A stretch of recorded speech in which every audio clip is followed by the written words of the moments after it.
যে মানুষটা গোটা পৃথিবীকে বৈদ্যুতিক বাতির আলো উপহার দিয়েছিলেন বলে আমরা জানি, তার হাতেই একদিন জীবন্ত একটা হাতিকে জনসম্মুখে বিদ্যুৎপৃষ্ট করে মারা হয়েছিল। আর সেই ভিডিও আজও পাওয়া যায়।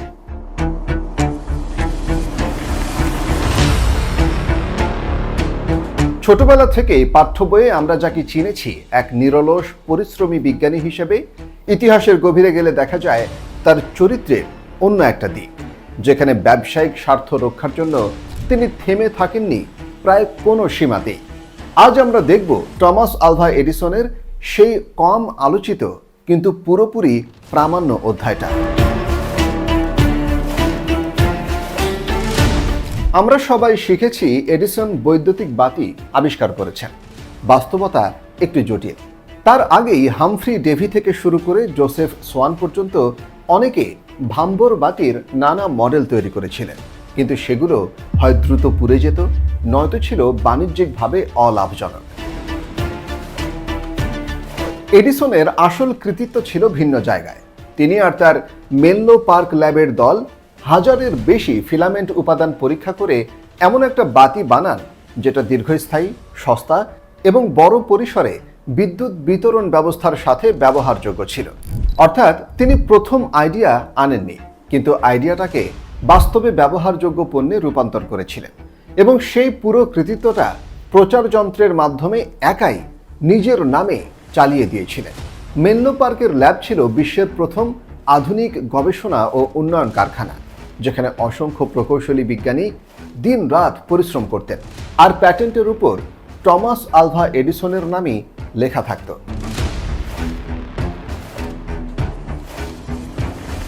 এই মেনলো পার্কেই একদিন কাজ নেন সার্বিয়া থেকে আসা এক তরুণ প্রকৌশলী নিকোলা টেসলা।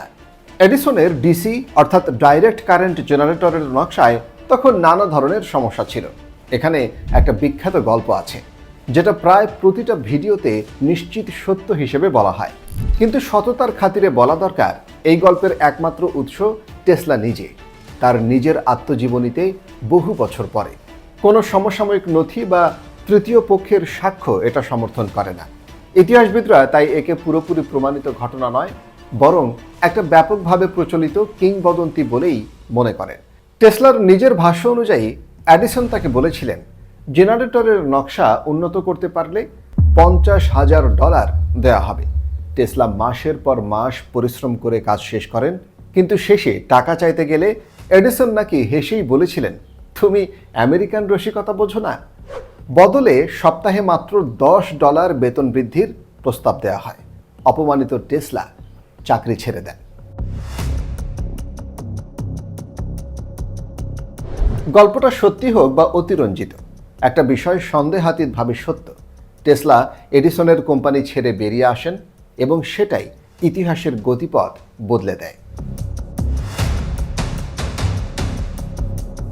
এডিসনকে ছাড়ার পর টেসলা তার যুগান্তকারী আবিষ্কার নিয়ে আসেন অল্টারনেটিং কারেন্ট বা এসি বিদ্যুৎ। এডিসনের ডিসি বিদ্যুৎ মাত্র 2-1 মাইলের মধ্যে কার্যকর ছিল।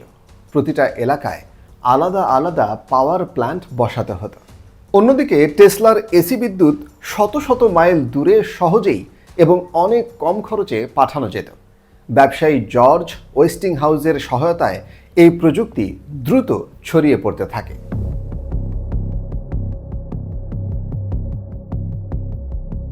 নিজের ডিসি সাম্রাজ্য যখন হুমকির মুখে, এডিসন তখন একটি ভয়ঙ্কর প্রচার যুদ্ধ শুরু করে দেন, যেটা সম্পূর্ণভাবে প্রামাণ্য ইতিহাস, কোনো কিংবদন্তি নয়। তিনি ও তার সহযোগী প্রকৌশলী হ্যারল্ড ব্রাউন মানুষের মনে এসি বিদ্যুৎ সম্পর্কে ভয় ঢোকাতে জনসম্মুখে কুকুর, বিড়াল, এমনকি ঘোড়া এবং গরুকে এসি বিদ্যুৎ দিয়ে প্রদর্শনী চালান।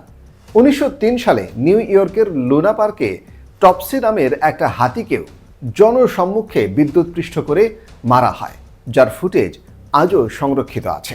এই প্রচারণার লক্ষ্য ছিল একটাই, মানুষকে বোঝানো যে এসি বিদ্যুৎ মানেই মৃত্যু।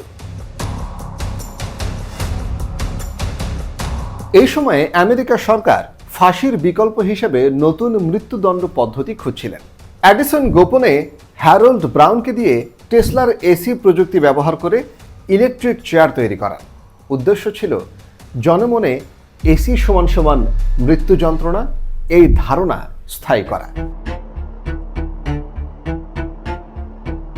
1890 সালে উইলিয়াম কেমলারকে প্রথম এই চেয়ারে বসানো হয় এবং এটাও সুপ্রমাণিত ইতিহাস যে সেই মৃত্যুদণ্ড ছিল ভয়ঙ্করভাবে বিভীষিকাময়। প্রথম শকে কেমলার মারা যাননি, দ্বিতীয়বার উচ্চ ভোল্টেজ প্রয়োগ করতে হয়। উপস্থিত সাংবাদিকরা এই দৃশ্যকে ফাঁসির চেয়েও নৃশংস বলে বর্ণনা করেছিলেন। এই পুরো কৌশলের পেছনে ছিলেন এডিসন নিজে, শুধু ব্যবসায়িক প্রতিদ্বন্দ্বিতা থেকে টেসলার প্রযুক্তিকে কলঙ্কিত করার জন্য। এখানে আরেকটা কথা প্রায়ই বলা হয়, যেটার সাথে সততা রক্ষা করা দরকার। ফরাসি উদ্ভাবক লুই লে প্রিন্স সত্যি 1890 সালে ট্রেনে চড়ার পর রহস্যজনকভাবে চিরতরে নিখোঁজ হয়ে যান। এটা সত্য ঘটনা এবং তিনি এডিসনের আগেই একটা চলমান ছবির ক্যামেরার প্রোটোটাইপ তৈরি করেছিলেন, এটাও সত্য। কিন্তু বলা হয় এডিসনের লোকেরা তাকে গুম করেছিলেন। এই দাবিটার পক্ষে আজ পর্যন্ত কোনো নিশ্চিত প্রমাণ পাওয়া যায়নি। এটা মূলত লে প্রিন্সের স্ত্রীর ছড়ানো একটি অভিযোগ, যা সত্যও হতে পারে, আমরা আসলে জানি না বা কেউই জানে না, যা 130 বছরেও অমীমাংসিত রহস্যই রয়ে গেছে। দুর্ঘটনা, এমনকি পারিবারিক দ্বন্দ্ব, এরকম একাধিক তত্ত্ব ইতিহাসবিদদের কাছে সমান বা তার চেয়েও বেশি গ্রহণযোগ্য। তাই এটাকে নিশ্চিত ষড়যন্ত্র হিসেবে না দেখিয়ে একটা অমীমাংসিত রহস্য হিসেবে দেখানোই সঠিক। প্রযুক্তিগতভাবে টেসলাই জিতেছিলেন। আজ পৃথিবীর ঘরে ঘরে যে বিদ্যুৎ পৌঁছে দেওয়া হয় তার ভিত্তি এসি প্রযুক্তি, টেসলার আবিষ্কার। কিন্তু জনপ্রিয়তা আর প্রচার যন্ত্রে এডিসন অনেক এগিয়ে। জীবনের শেষ দিকে টেসলা চরম আর্থিক সংকটে পড়েন এবং 1943 সালে নিউ ইয়র্কের একটি সাধারণ হোটেল কক্ষে একা মারা যান। এটাও সুপ্রমাণিত সত্য। অন্যদিকে এডিসন মারা যান বিপুল সম্পত্তি আর শত শত পেটেন্টের মালিক হিসেবে। এই ঐতিহাসিক সত্যগুলোর উপর ভিত্তি করে আপনার কি মনে হলো? এডিসনকে কি পাকা ব্যবসায়ী বলা যায়, নাকি প্রতারক বলা যায়, নৃশংস মানুষ বলা যায়, যে নিজের স্বার্থের জন্য এতগুলো প্রাণীকে কোনো কারণ ছাড়াই মেরে ফেলেছিলেন শুধুমাত্র ব্যবসায়িক উদ্দেশ্যে? আপনার মতামত জানাবেন কমেন্টে। সামনে আরও অনেক আলোচনা হবে, সাথেই থাকবেন। চ্যানেলটি সাবস্ক্রাইব করে রাখুন।